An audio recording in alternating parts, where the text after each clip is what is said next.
Animations are key to bring 3D scene to life. They can be triggered by user interaction, such as mouse events or scroll events, or simply time-based. And they can be applied to all sorts of elements, such as our 3D objects, or lights or camera. Mastering animations is a key skill to create immersive experiences. The more techniques you know, the more you can express your creativity. We will try to animate this 3D scene to make it more lively. To smoothly animate values, we can use the lerp function.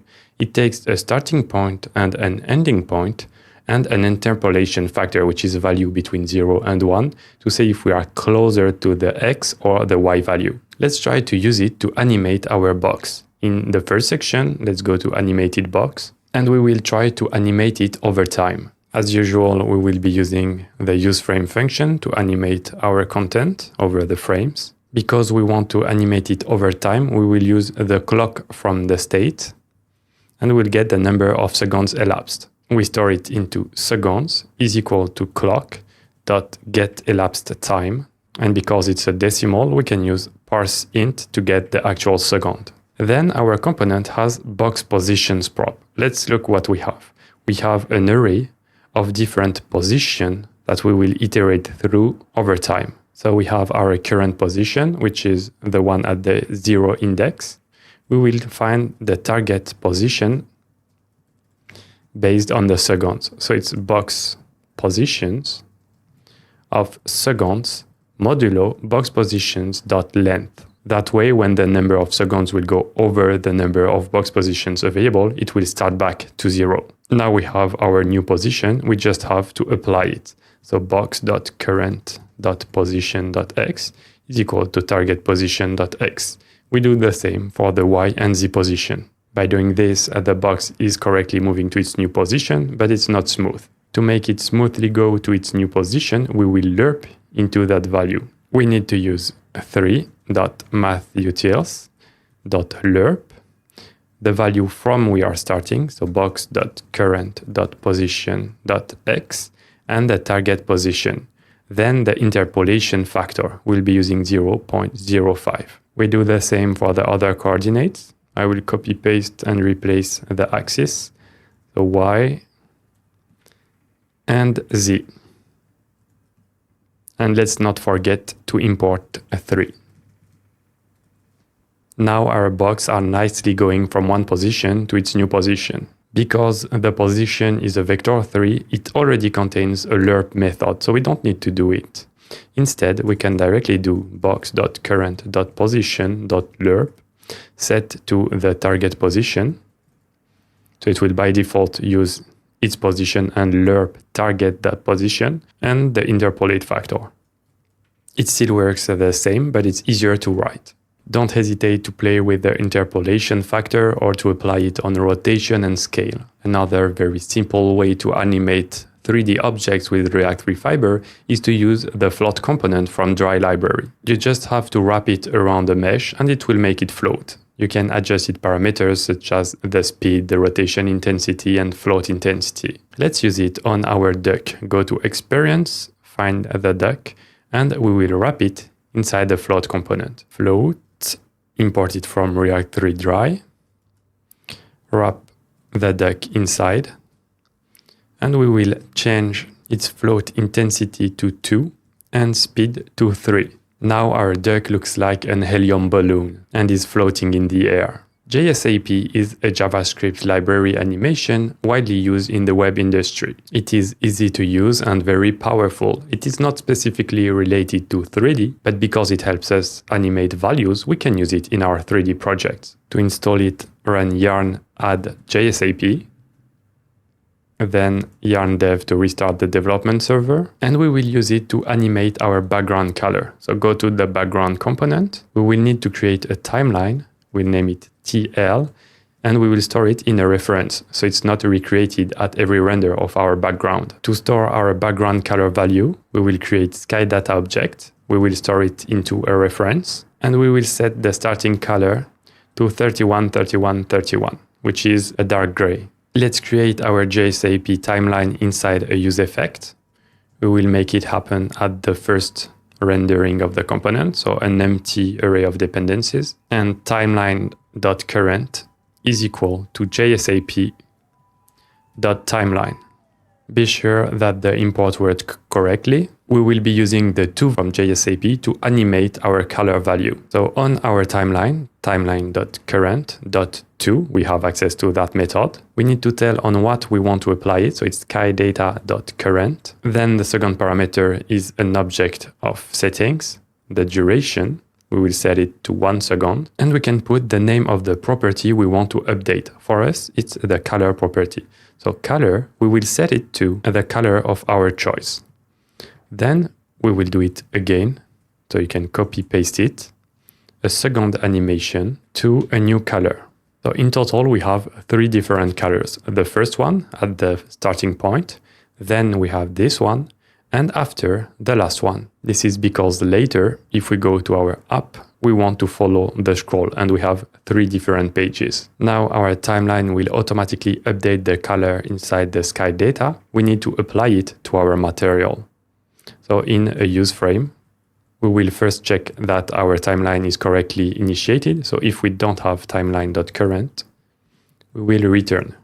We want to avoid doing anything related to it. Then into sky material, we already have a reference to it. .current.color. We will set our new sky data.current.color. So on each frame, it will apply that reference color into the material. When we reload, we now have a transition over the color, but it's played automatically. It's not based on the scroll position. By default, when we create a timeline, it plays automatically. What we can do is timeline.current.pose. And in our use frame, we will set the current timeline position based on the scroll of the page. To do it, we will need the scroll data, as we learned in the scroll lesson. It's equal to use scroll. Now we can do timeline.current.progress to our current scroll data .offset, because offset is always a value between 0 and 1. And progress is also a percentage of the progression, so between 0 and 1. Even if you have 100 seconds, it's between 0 and 1. Without scroll, we have that dark gray color. When we start scrolling, it smoothly changes to its new color, into that yellow. And when we scroll entirely, it's the purple color. Of course, you can go way further using JSAP and animate position, rotation, scale, anything with it. Have a look at the documentation to see how it works and what you are able to do with it. So far, the different animations we've played with are linear animations. They are mostly based on time. In opposition to this, we can use spring-based animations. They are physics-based, which make them look more realistic and expressive. Two popular libraries to create them are React Spring and Framer Motion. We will see both of them. Let's start with the nice Framer Motion. To install it, we need Framer Motion 3D and also Framer Motion. Yarn add Framer Motion and Framer Motion 3D. We can restart our development server and hide it. To give a try to Framer Motion, we will try to animate those teeth here. They are located in Experience. Go to Teeth. And here we will animate them. To animate a mesh or a group with Framer Motion, it's pretty easy. We need to import Motion from Framer Motion 3D. And then instead of using directly a mesh or a group, we need to use motion.mesh. By doing this, we have additional property such as animate, animations, or transition. Let's start by animating the first one. We will use animate. It takes an object with the different property we want to animate. In our case, only the Y position, and we want to make it go from -1, its initial position, to 0. Then we can add some transition property. Transition, it's a repeat to infinity, and the repeat delay to 1 second. Now you can see it's animated and we have that nice bouncy effect when it reaches the end. But let's animate all our teeth. To have more control over what is happening, we will create what is called a variant. We will need a state to know what is currently happening. We will have our variant and set a variant. By default, we will say the mouth is closed. Use state and closed. And we will set an interval to either open or close the mouth. Use effect. On node dependencies, we create our interval with set interval. We set our variant either to close or open or close. We say 1 second and 500 milliseconds. And in the cleanup, we return clear interval. We will add our variant to the group itself, so motion.group. This way, we will have more control over all the system instead of one mesh at a time. We can add an animate property inside our group, and we don't need to put an object, we can put the variant string, so it's variant. Now on our meshes, instead of using the animate, we will use the variants. And it's an object, but we need to define all the possibilities for each variant. So we have the closed one, and we have the open one. It's opened, okay. We can play with literally anything. So Y position to -1, rotate Y to 0, because we will rotate it in the opened way. Once it's opened, the Y will be to 0, and rotate Y to mat.pi divided by 2. We can also make it look bigger by setting the scale to 1.1. It works on the mesh, but it also works on the materials as well. So we can add motion.mesh standard material, variants, same, opened, and closed. Need the comma here. The open color will be this, and the closed one, it's the default one, will be white. By the way, it's easier if we have closed and then opened, so it's the same everywhere. By the way, our state here is open, so we should use open variant here. And let's try to see what it looks like so far. We don't need the transition here. The logic is already with our interval here. We now have that nice animation on that tooth. Let's do it for the other ones. We copy the variants for the mesh, motion.mesh, same here.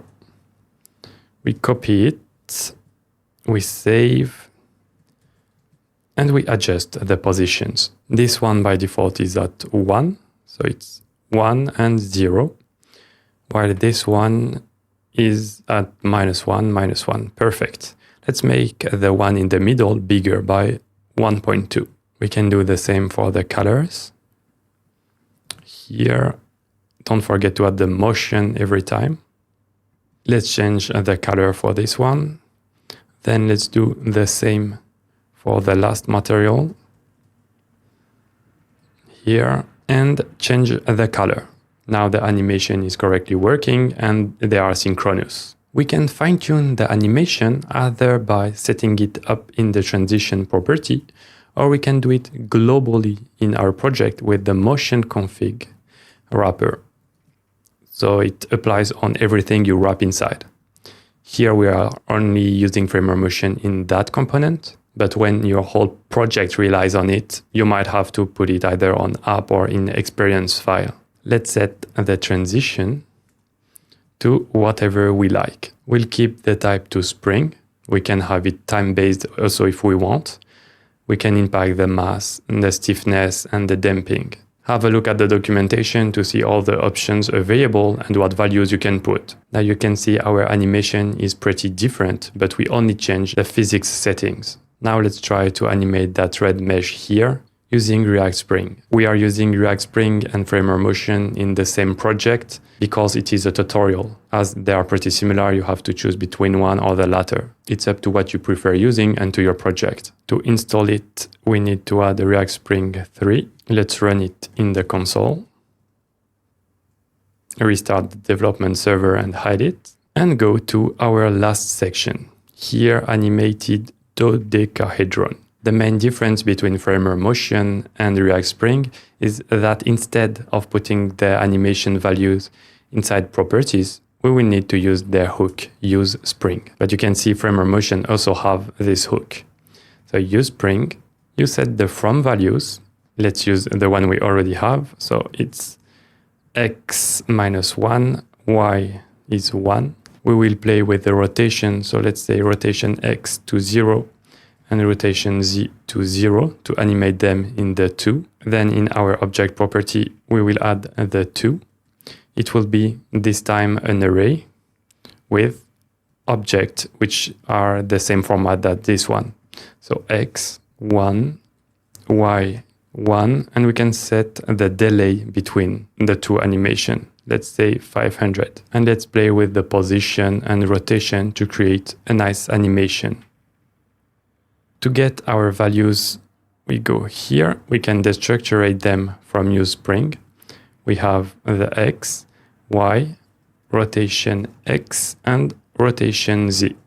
We have our from property, our array of different positions which are in the 2, and we can also add the config property, which is very close to the Framer Motion one, mass to 4. Of course, try different values to see how it reacts.